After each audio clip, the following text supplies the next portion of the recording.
Kung titignan mo yung pupuntahan, di ba parang malayo? Pero pag lilingunin mo yung pinanggagalingan, malayo ka na. Hindi mo malalaman kung hindi ka susubok. Ang buhay ay isang malaking sugal.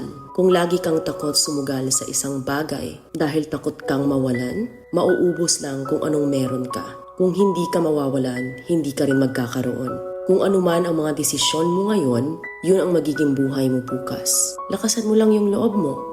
Dahil ang mundong to, aapakan lang ang mga mahihina. Ibangon mo palagi ang sarili mo.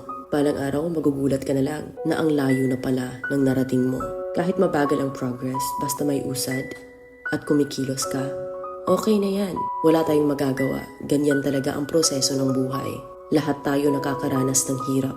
Hindi natin alam kung hanggang kailan tayo dito sa mundo. Kaya mas piliin mo maging mabuting tao.